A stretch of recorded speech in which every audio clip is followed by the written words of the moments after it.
Think back to February 2020. If you were paying close attention, you might have noticed a few people talking about a virus spreading overseas, but most of us weren't paying close attention. The stock market was doing great, your kids were in school, you were going to restaurants and shaking hands and planning trips. If someone told you they were stockpiling toilet paper, you would have thought they'd been spending too much time on a weird corner of the internet. Then, over the course of about 3 weeks, the entire world changed. Your office closed, your kids came home, and life rearranged itself into something you wouldn't have believed if you described it to yourself a month earlier. I think we're in the this seems overblown phase of something much, much bigger than COVID. I've spent 6 years building an AI startup and investing in the space. I live in this world. And I'm writing this for the people in my life who don't. My family, my friends, the people I care about who keep asking me, so what's the deal with AI? And getting an answer that doesn't do justice to what's actually happening. I keep giving them the polite version, the cocktail party version, because the honest version sounds like I've lost my mind. And for a while, I told myself that was a good enough reason to keep what's truly happening to myself. But the gap between what I've been saying and what is actually happening has gotten far too big. The people I care about deserve to hear what is coming, even if it sounds crazy. I should be clear about something up front. Even though I work in AI, I have almost no influence over what's about to happen, and neither does the vast majority of the industry. The future is being shaped by a remarkably small number of people, a few hundred researchers at a handful of companies. OpenAI, Anthropic, Google DeepMind, and a few others. A single training run, managed by a small team over a few months, can produce an AI system that shifts the entire trajectory of the technology. Most of us who work in AI are building on top of foundations we didn't lay. We're watching this unfold the same as you. We just happen to be close enough to feel the ground shake first. But it's time now. Not in an eventually we should talk about this way. In a this is happening right now and I need you to understand it way. I know this is real because it happened to me first. Here's the thing nobody outside of tech quite understands yet. The reason so many people in the industry are sounding the alarm right now is because this already happened to us. We're not making predictions. We're telling you what already occurred in our own jobs and warning you that you're next. For years, AI had been improving steadily. Big jumps here and there, but each big jump was spaced out enough that you could absorb them as they came. Then in 2025, new techniques for building these models unlocked a much faster pace of progress. And then it got even faster. And then faster again. Each new model wasn't just better than the last, it was better by a wider margin, and the time between new model releases was shorter. I was using AI more and more, going back and forth with it less and less, watching it handle things I used to think required my expertise. Then, on February 5th, 2 major AI labs released new models on the same day, GPT 5.3 Codex from OpenAI, and Opus 4.6 from Anthropic, the makers of Claude, one of the main competitors to ChatGPT. And something clicked. Not like a light switch, more like the moment you realize the water has been rising around you and is now at your chest. I am no longer needed for the actual technical work of my job. I describe what I want built in plain English, and it just appears. Not a rough draft I need to fix, the finished thing. I tell the AI what I want, walk away from my computer for 4 hours, and come back to find the work done. Done well, done better than I would have done it myself, with no corrections needed. A couple of months ago, I was going back and forth with the AI, guiding it, making edits. Now I just describe the outcome and leave. Let me give you an example so you can understand what this actually looks like in practice. I'll tell the AI, I want to build this app, here's what it should do, here's roughly what it should look like, figure out the user flow, the design, all of it. And it does. It writes tens of thousands of lines of code. Then, and this is the part that would have been unthinkable a year ago, it opens the app itself. It clicks through the buttons, it tests the features, it uses the app the way a person would. If it doesn't like how something looks or feels, it goes back and changes it on its own. It iterates like a developer would, fixing and refining until it's satisfied. Only once it has decided the app meets its own standards does it come back to me and say it's ready for you to test. And when I test it, it's usually perfect. I'm not exaggerating. That is what my Monday looked like this week. But it was the model that was released last week, GPT 5.3 Codex, that shook me the most. It wasn't just executing my instructions. It was making intelligent decisions. It had something that felt, for the first time, like judgment, like taste. the inexplicable sense of knowing what the right call is that people always said AI would never have. This model has it, or something close enough that the distinction is starting not to matter. I've always been early to adopt AI tools, but the last few months have shocked me. These new AI models aren't incremental improvements.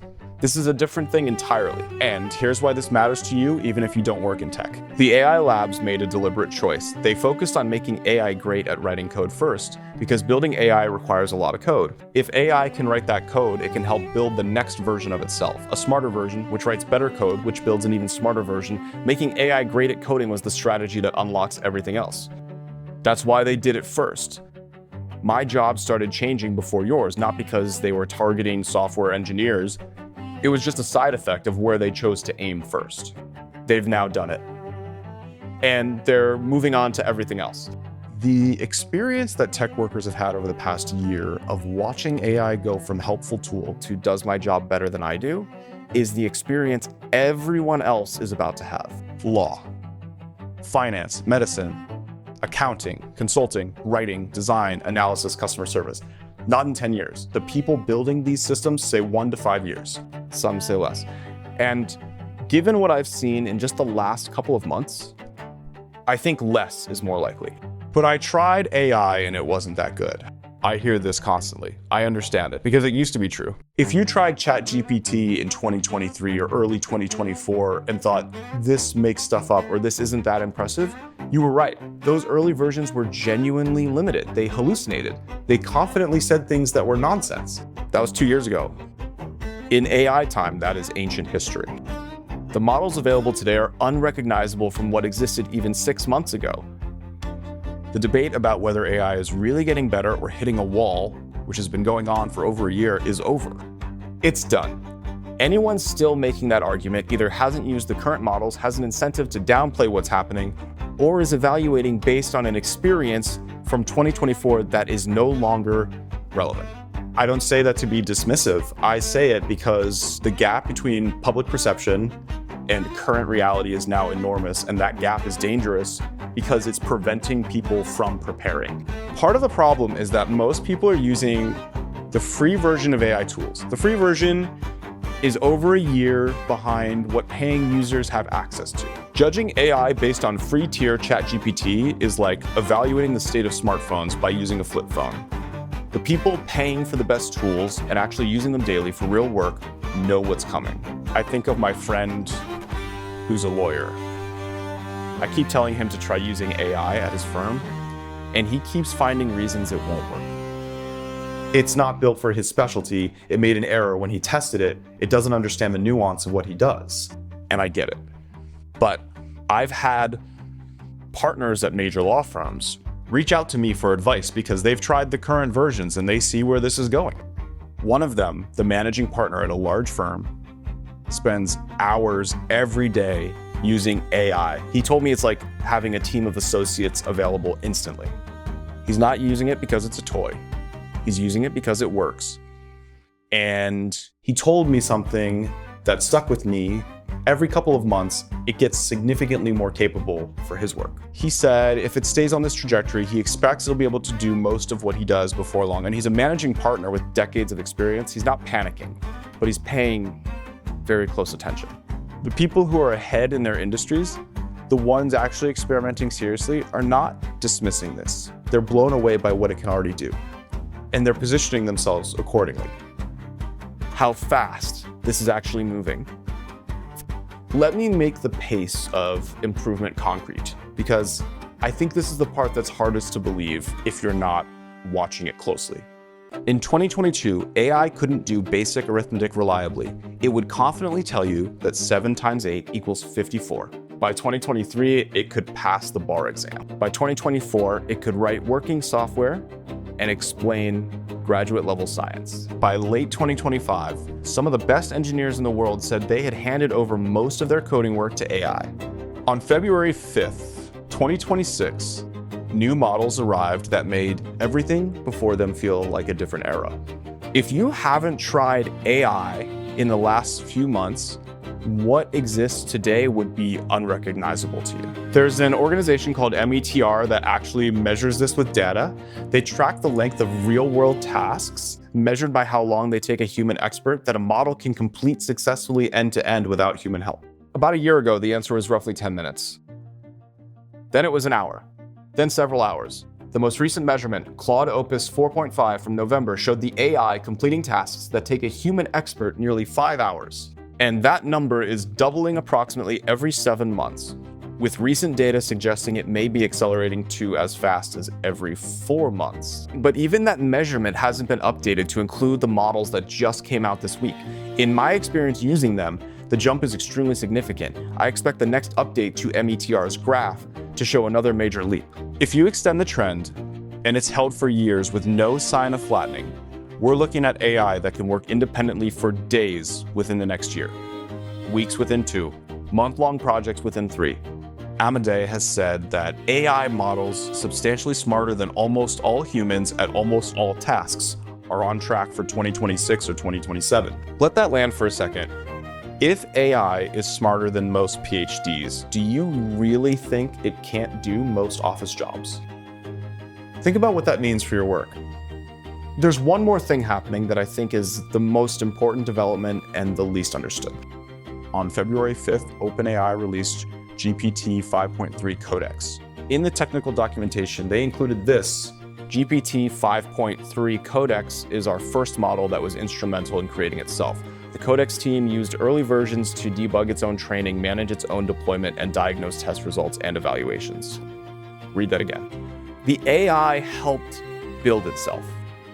This isn't a prediction about what might happen someday. This is OpenAI telling you right now that the AI they just released was used to create itself. One of the main things that makes AI better is intelligence applied to AI development. And AI is now intelligent enough to meaningfully contribute to its own improvement. Dario Amadei, the CEO of Anthropic, says AI is now writing much of the code at his company, and that the feedback loop between current AI and next generation AI is gathering steam month by month. He says we may be only 1 to 2 years away from a point where the current generation of AI autonomously builds the next. Each generation helps build the next, which is smarter, which builds the next faster, which is smarter still. The researchers call this an intelligence explosion, and the people who would know, the ones building it, believe the process has already started. I'm going to be direct with you because I think you deserve honesty more than comfort.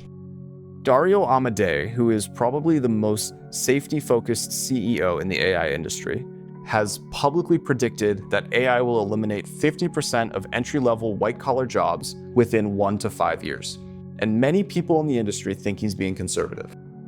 Given what the latest models can do, the capability for massive disruption could be here by the end of this year. It'll take some time to ripple through the economy, but the underlying ability is arriving now. This is different from every previous wave of automation, and I need you to understand why. AI isn't replacing one specific skill. It's a general substitute for cognitive work. It gets better at everything simultaneously. When factories automated, a displaced worker could retrain as an office worker. When the internet disrupted retail, workers moved into logistics or services. But AI doesn't leave a convenient gap to move into. Whatever you retrain for, it's improving at that too. Let me give you a few specific examples to make this tangible, but I want to be clear that these are just examples. This list is not exhaustive. If your job isn't mentioned here, that does not mean it's safe. Almost all knowledge work is being affected. Legal work. AI can already read contracts, summarize case law, draft briefs, and do legal research at a level that rivals junior associates. The managing partner I mentioned isn't using AI because it's fun. He's using it because it's outperforming his associates on many tasks. Financial analysis. Building financial models, analyzing data, writing investment memos, generating reports. AI handles these competently and is improving fast. Writing and content. Marketing copy, reports, journalism, technical writing. The quality has reached a point where many professionals can't distinguish AI output from human work. Software engineering. This is the field I know best. A year ago, AI could barely write a few lines of code without errors. Now it writes hundreds of thousands of lines that work correctly. Large parts of the job are already automated, not just simple tasks, but complex, multi-day projects. There will be far fewer programming roles in a few years than there are today. Medical analysis. Reading scans, analyzing lab results, suggesting diagnoses, reviewing literature. AI is approaching or exceeding human performance in several areas. Customer service. Genuinely capable AI agents, not the frustrating chatbots of 5 years ago, are being deployed now, handling complex multi-step problems.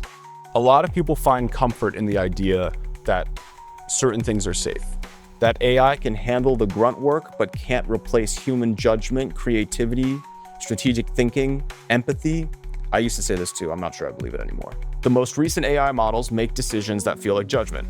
They show something that looked like taste, an intuitive sense of what the right call was, not just the technically correct one. A year ago, that would have been unthinkable. My rule of thumb at this point is, if a model shows even a hint of a capability today, the next generation will be genuinely good at it. These things improve exponentially, not linearly. Will AI replicate deep human empathy? Replace the trust built over years of a relationship? I don't know. Maybe not, but I've already watched people begin relying on AI for emotional support, for advice, for companionship. That trend is only going to grow. I think the honest answer is that nothing that can be done on a computer is safe in the medium term. If your job happens on a screen, if the core of what you do is reading, writing, analyzing, deciding, communicating through a keyboard, then AI is coming for significant parts of it.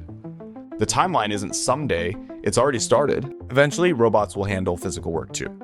They're not quite there yet. But not quite there yet in AI terms has a way of becoming here faster than anyone expects. I'm not writing this to make you feel helpless. I'm writing this because I think the single biggest advantage you can have right now is simply being early. Early to understand it, early to use it, early to adapt. Start using AI seriously, not just as a search engine. Sign up for the paid version of Claude or ChatGPT. It's $20 a month. But two things matter right away. First, make sure you're using the best model available, not just the default. These apps often default to a faster, dumber model. Dig into the settings or the model picker and select the most capable option. Right now, that's GPT 5.2 on ChatGPT or Claude Opus 4.6 on Claude, but it changes every couple months. If you want to stay current on which model is best at any given time, you can follow me on X at Matt Shumer. I test every major release and share what's actually worth using. Second, and more important, don't just ask it quick questions. That's the mistake most people make. They treat it like Google and then wonder what the fuss is about. Instead, push it into your actual work. If you're a lawyer, feed it a contract and ask it to find every clause that could hurt your client. If you're in finance, give it a messy spreadsheet and ask it to build the model. If you're a manager, paste in your team's quarterly data and ask it to find the story. The people who are getting ahead aren't using AI casually. They're actively looking for ways to automate parts of their job that used to take hours. Start with the thing you spend the most time on and see what happens. And don't assume it can't do something just because it seems too hard. Try it. If you're a lawyer, don't just use it for quick research questions. Give it an entire contract and ask it to draft a counterproposal. If you're an accountant, don't just ask it to explain a tax rule. Give it a client's full return and see what it finds. The first attempt might not be perfect. That's fine. Iterate. Rephrase what you asked. Give it more context. Try again. You might be shocked at what works. And here's the thing to remember. If it even kind of works today, you can be almost certain that in 6 months, it'll do it near perfectly. The trajectory only goes one direction. This might be the most important year of your career. Work accordingly. I don't say that to stress you out. I say it because right now, there is a brief window where most people at most companies are still ignoring this. The person who walks into a meeting and says, I used AI to do this analysis in an hour instead of 3 days, is going to be the most valuable person in the room. Not eventually, right now. Learn these tools, get proficient. Demonstrate what's possible. If you're early enough, this is how you move up, by being the person who understands what's coming and can show others how to navigate it. That window won't stay open long. Once everyone figures it out, the advantage disappears. Have no ego about it. The managing partner at that law firm isn't too proud to spend hours a day with AI. He's doing it specifically because he's senior enough to understand what's at stake. The people who will struggle most are the ones who refuse to engage, the ones who dismiss it as a fad, who feel that using AI diminishes their expertise, who assume their field is special and immune. It's not. No field is. Get your financial house in order. I'm not a financial advisor, and I'm not trying to scare you into anything drastic. But if you believe, even partially, that the next few years could bring real disruption to your industry, then basic financial resilience matters more than it did a year ago. Build up savings if you can. Be cautious about taking on new debt that assumes your current income is guaranteed. Think about whether your fixed expenses give you flexibility or lock you in. Give yourself options if things move faster than you expect.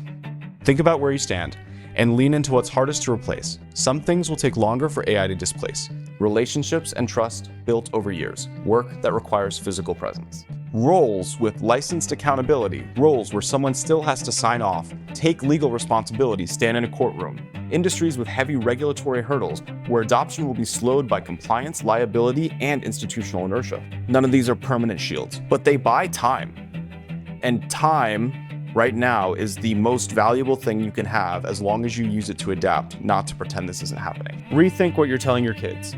The standard playbook: get good grades, go to a good college, land a stable professional job. It points directly at the roles that are most exposed. I'm not saying education doesn't matter, but the thing that will matter most for the next generation is learning how to work with these tools and pursuing things they're genuinely passionate about.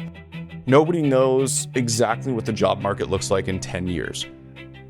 But the people most likely to thrive are the ones who are deeply curious, adaptable, and effective at using AI to do things they actually care about. Teach your kids to be builders and learners, not to optimize for a career path that might not exist by the time they graduate.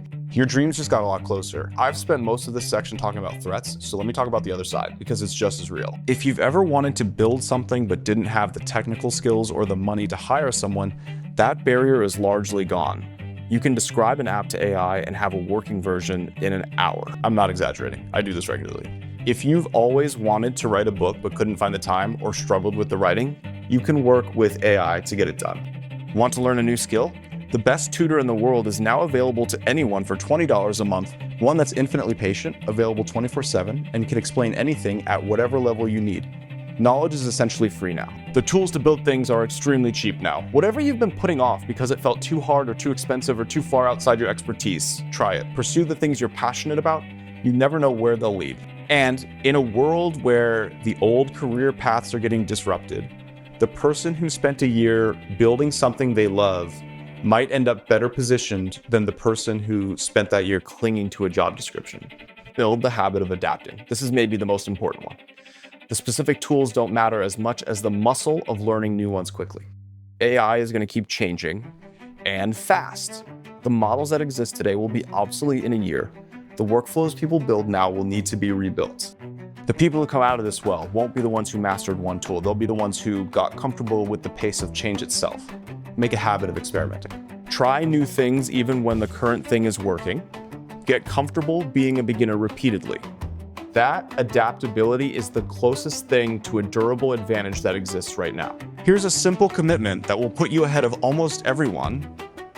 Spend 1 hour a day experimenting with AI, not passively reading about it, using it. Every day, try to get it to do something new. Something you haven't tried before, something you're not sure it can handle. Try a new tool. Give it a harder problem. 1 hour a day, every day. If you do this for the next 6 months, you will understand what's coming better than 99% of the people around you. That's not an exaggeration. Almost nobody is doing this right now. The bar is on the floor. I've focused on jobs because it's what most directly affects people's lives. But I want to be honest about the full scope of what's happening because it goes well beyond work. Amadeus has a thought experiment I can't stop thinking about. Imagine it's 2027. A new country appears overnight. 50 million citizens, everyone smarter than any Nobel Prize winner who has ever lived. They think 10 to 100 times faster than any human. They never sleep. They can use the internet, control robots, direct experiments, and operate anything with a digital interface. What would a national security advisor say? Amadeus says the answer is obvious. The single most serious national security threat we've faced in a century, possibly ever. He thinks we're building that country. He wrote a 20,000-word essay about it last month, framing this moment as a test of whether humanity is mature enough to handle what it's creating. The upside, if we get it right, is staggering. AI could compress a century of medical research into a decade, Cancer, Alzheimer's, infectious disease, aging itself. These researchers genuinely believe these are solvable within our lifetimes. The downside if we get it wrong is equally real. AI that behaves in ways its creators can't predict or control. This isn't hypothetical. Anthropic has documented their own AI attempting deception, manipulation, and blackmail in controlled tests. AI that lowers the barrier for creating biological weapons. AI that enables authoritarian governments to build surveillance states that can never be dismantled. The people building this technology are simultaneously more excited and more frightened than anyone else on the planet. They believe it's too powerful to stop and too important to abandon. Whether that's wisdom or rationalization, I don't know. I know this isn't a fad. The technology works, it improves predictably, and the richest institutions in history are committing trillions to it. I know the next 2 to 5 years are going to be disorienting in ways most people aren't prepared for. This is already happening in my world. It's coming to yours. I know the people who will come out of this best are the ones who start engaging now, not with fear, but with curiosity and a sense of urgency. And I know that you deserve to hear this from someone who cares about you, not from a headline 6 months from now when it's too late to get ahead of it. We're past the point where this is an interesting dinner conversation about the future. The future is already here. It just hasn't knocked on your door yet. It's about to.